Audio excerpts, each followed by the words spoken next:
Welcome back to Sally's Texas Weekly. I'm Kevin Steele. Some more additional words with our guest today about this matter of the shooting in Arizona and what now appears to be some movement with a New York congresswoman to piece together gun rights legislation. We might have suspected this might have come about. Is it at last time to begin piecing together legislation? And you have supported the ability to have guns. You're a big Second Amendment progressive.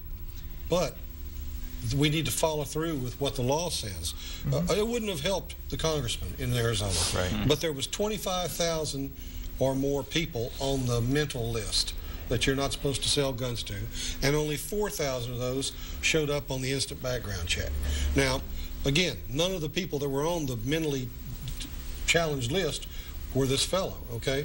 But why didn't we have all 25,000 of those people on the list? To say you're arguing for more restrictions. I'm arguing for somebody to do their job, you know? I actually agree with Godfrey. You know, we have a system in place, and he went through this system. Now, the gun store, you know, they did the background check. They couldn't deny this kid a gun.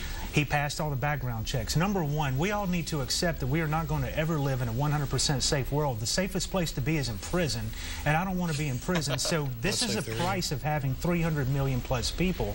Sometimes bad things will happen. We have to learn to accept that and figure out how to mitigate. We had the things in place, or the systems in place. He fell through. Interestingly enough, the community college and the sheriff, he's had run-ins with both of these entities. And the very sheriff accusing Sarah Palin and others, people like us, for daring to disagree, his office knew more about this kid and about him being a danger and chose to do nothing about it. Maybe for legitimate reasons, but he did know. That's a good point. Go ahead.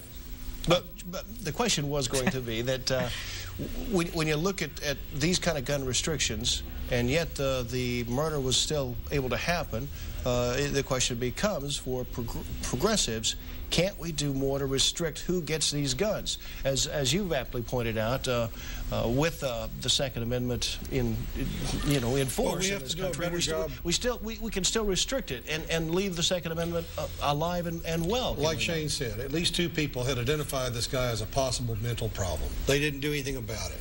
We need to follow through. We need to, all of us need to reach out to somebody that's a loner that sits over in the corner that seems to be withdrawn and, you know, hi buddy, how you doing? Jeffrey, what does it take to do that though in our society? Well, I mean, that's just our God-given responsibility as individuals to, if you see someone in trouble, you help them. That's just the right thing to do. But with respect to the gun thing, I mean, we can't just sit here and legislate irresponsibly on the action of, because of one incident. We have to look at what the root causes are and see if there's something we can do after the fact, proactively for the next time, God forbid, something like this happen, that we take into proper steps to, make sure that, if we have some gun legislation, let's make sure that the laws in the books are enforced. And I think most Southeast that extends to a lot of would areas agree with you on that point. But let me ask you this question, guys. What happens when somebody goes forward and begins to talk to this gentleman and says, listen, we have reason to believe you've been troubled at your community college and other places? Then we have progressives step forward and say, you know what, that's a violation of my civil liberties. But I think do we not? I think what Godfrey is advocating here, and he's right, is that we've got to have more love in our community. It's not always about a social worker. It's not always about some program. It's about us taking care of one another. One-to-one. How's that going to work, though? What does that look like? I don't know how you implement such a thing, or even you try to implement it as a program, okay? Right. But we have to do a better job of dealing with these people and identifying them. He shouldn't have been able to buy a gun. Somebody should have identified him as a troubled person. And at least 2 people in a position to do something about it didn't. Jeffrey Lewis. Godfrey just drove home the entire point of what conservatives believe. It's about one-on-one. It's about the individualist taking the time, and this isn't something we legislate. This isn't something we come up with a new government program and spend billions and trillions of dollars trying to find a solution for this. It's about you and me doing what we're supposed to do as individuals. That must come as some That must give you some degree of chagrin to know that you drove home the point for Republicans. No, I said he'd make it very it's conservative. the way we have to go. Yeah. We move along to Texas politics. Should Texas be avidly taking up the issue of sanctuary cities? Godfrey Leggett, of course, supports the idea that some cities in the great state of Texas should have the ability to be a sanctuary. It overworks the police agencies if, in fact, I don't want to try and worrying about illegal immigration. I don't want to try and round up all the illegal aliens in Texas and send them home.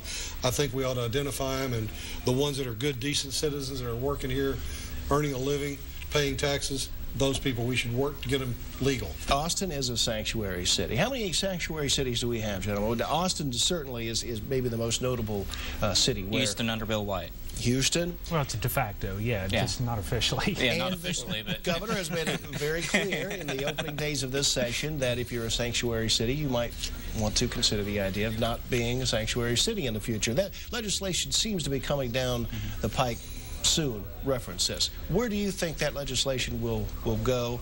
Will it be passed in this session? I think it needs to be passed, and I think we need to do a better job of enforcing the immigration statutes that are already on the books. Is it a major problem in your view, Shane? I think that the entire system is. I don't know that an actual explicit sanctuary city policy does any more than what we're doing already, because our system's so broken. It certainly does set a tone and an environment, and it directs law enforcement, et cetera, directs the social agencies for that city. And to me, it's up to those local taxpayers for that municipality to do something, and the state needs to work on suing the federal government to get it to do its job. If Shane Howard were a Texas state representative, would he be pushing forward the idea of legislation that would make sanctuary cities, prohibit sanctuary cities, that is to say, in Texas? Yeah, I don't have a problem prohibiting sanctuary cities. Would I spend a lot of time on it? No, we've got much more important things to do, and I would rather direct the Attorney General to sue the federal government to do its job as regards to immigration. Well, but you're saying that, but what that's going to take, it's going to take what I've said before, for Republicans and Democrats to actually sit down, talk to each other, find common ground, and work out certainly, some laws. and in the state of Texas, fortunately, our legislature does that, especially when Republicans are in charge. In reference to your comment, Jeff, about Houston, if you go to Houston, you can find some other illegal minorities there besides Mexicans. There's absolutely. Pakistanis, Indians. Have I ever singled out any specific there's a bunch of those folks ethnicity? there. No, I have not. Is Texas going to be able to balance its budget? A serious budgetary issue, budgetary Armageddon, as it has been described by critics. With this many Republicans in charge, we ought to have a pretty good shot at it. A lot of Republicans are in charge. Time out. We have to. We have a constitutional amendment that says we have to balance our budget. It is required. We'll put it on the books. Legally, we have to. It depends on what you want to cut, and that's the problem. When you start cutting things that people want, okay, then you have to look at raising taxes. I know that's a dirty word for Republicans, but I feel like there's nothing wrong with raising taxes if you're going to pay for infrastructure or systems that you need or want. Final quick words. I have to do this before we go. The EPA TCEQ battle right now. Has the government overstepped its bounds? Which government? The federal government? The federal government, yeah. Absolutely. I think that's clear. Most people recognize that intuitively. Unfortunately, because of politics, many people won't stand up for their own state, for their own personal rights and their own economy, because they're too bound at the hip, partisan-wise and politically, with the very people that are trying to destroy our economy here. Godfrey, Washington must be astonished at that Austin is so obstinate. I've got a friend of mine, George Talbert, I used to work with at Mobil Oil. He's in the Texas Air Quality Research Center. Okay. He's a good man, okay? We need to come up with sensible ideas that don't penalize the businesses here. But we can do a better job. Well, we did, and the EPA said it wasn't good enough. Well, some of the stuff they do is really silly. 13 years ago, we asked the EPA... Government doing crazy things? For help. I'm amazed and shocked. And the industry's trying to get around with stuff they shouldn't get around with. Always fun, gentlemen. We appreciate your time. And we're back with more of Sounding Sixes Weekly after this break.